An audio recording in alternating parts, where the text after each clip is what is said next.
Namaste and welcome to the Essence of Self.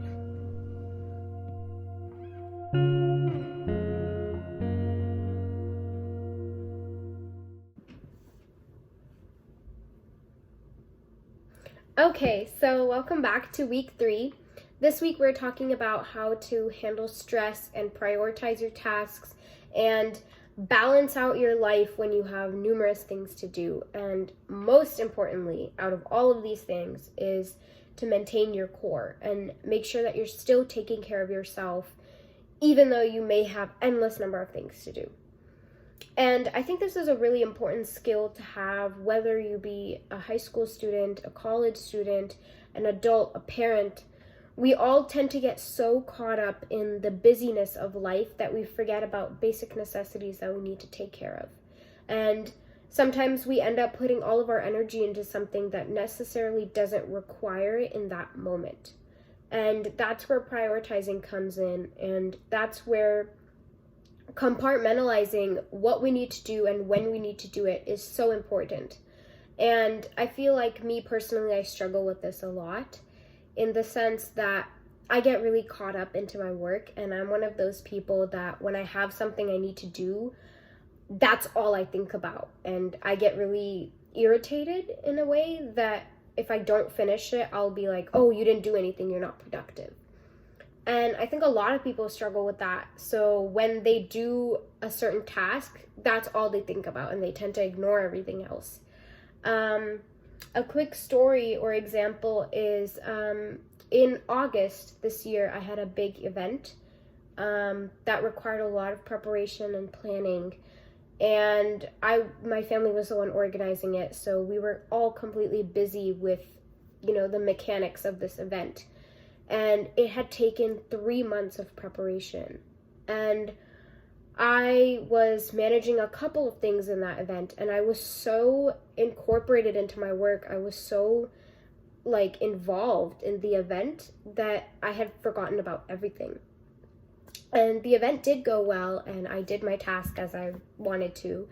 But after the event, I had a whole week where my mind was completely scattered, and I felt like, well, what do I do now? And I felt a period of almost rebuilding. I felt really chaotic, and I felt like I didn't have any structure. I was just going to do whatever. And that was a major chaotic to-do list that I had to finish. And now that it was over, I felt so scattered. And that moment of rebuilding had made me realize that I need to go about my daily tasks very differently. And I know we all feel overwhelmed by the numerous things we have to do every day. Before we go to sleep or when we wake up, we think about, okay, today I have to do this, this, and this. I have to do this assignment. I have to turn in this project, or I have to do this presentation. And yes, these are important things to think about. But if we spend all of our energy thinking about what could happen, we can never focus our energy of what will happen. You need to focus on the present moment, on things that you can currently engage your energy into. If you have a paper due tonight, that's something that you want to focus your energy on, rather than something that's due months down the line, or rather than something that's clearly not important to you or that'll help you in any way. And there's a big differentiating factor between what we need to get done versus what we want to get done as a choice of fulfillment. And sometimes we have to make choices in where we don't want to do a certain thing, but it's priority. For example, school. I know all of us don't feel like doing homework or doing that one big essay you have due, or doing a PowerPoint. And what really helped for me with those kinds of things, especially when I didn't have motivation for school, is rather than thinking about the task itself, I thought of the effect and how using my energy was impacting a lot of things. And it's really interesting to think about how one single action that you guys do has so much effect, has so big of an effect on the world around you, and we don't even notice it.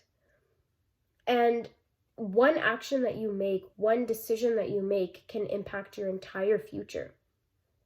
And so when I had started losing motivation for doing school, or, I felt really overwhelmed by all the stuff I had to do, I actually looked at my to-do list and I said, by doing this task, what will I get out of it?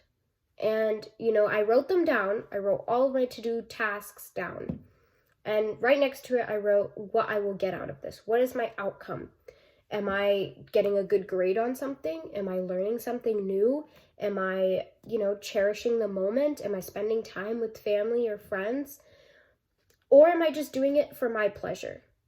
Being able to categorize these thoughts, you can then place them in a priority.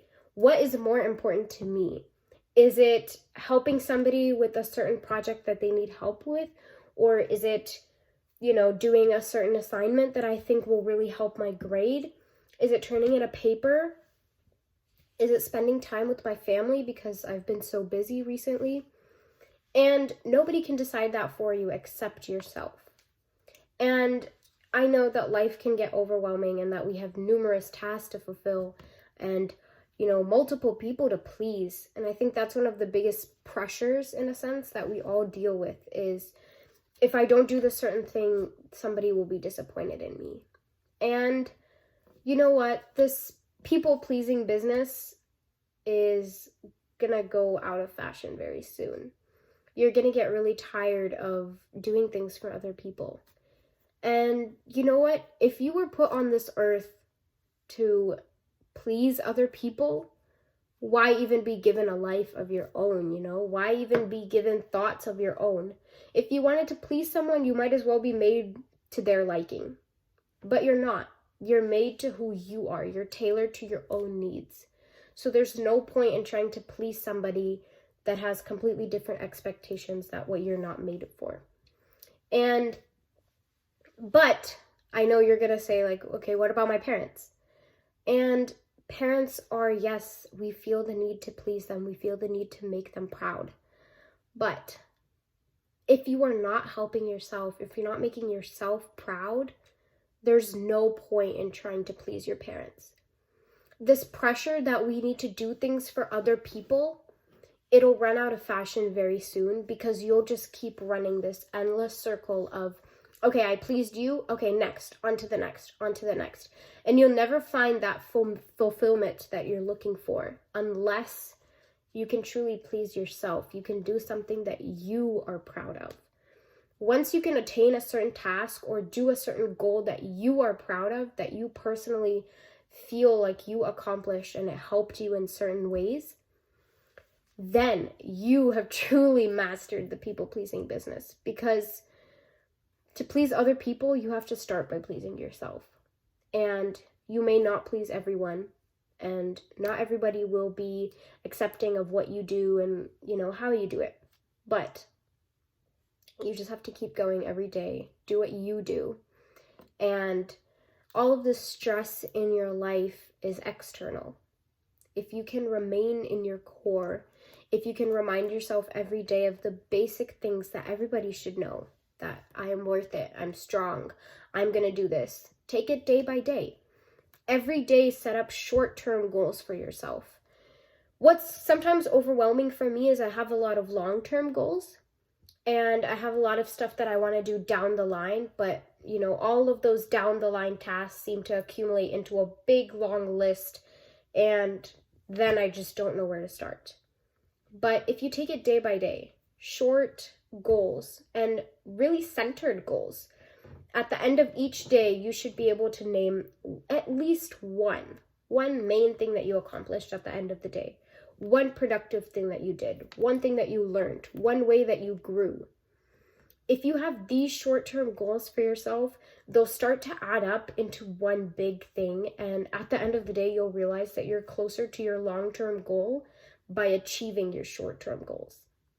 And remember, life always has its ups and downs. Stresses will come and go, and people will always expect you to do things, and people will always expect crazy things out of you. But there's an old quote that says, the biggest pressure makes the best diamonds. So take all of that pressure as positive criticism. Take it as a way that you can learn and grow and, really explore yourself and new challenges that you face. Treat them as new ways to approach a different problem. And these stresses are all challenges, and these are all tests of how well you can manage yourself and your time and your energy.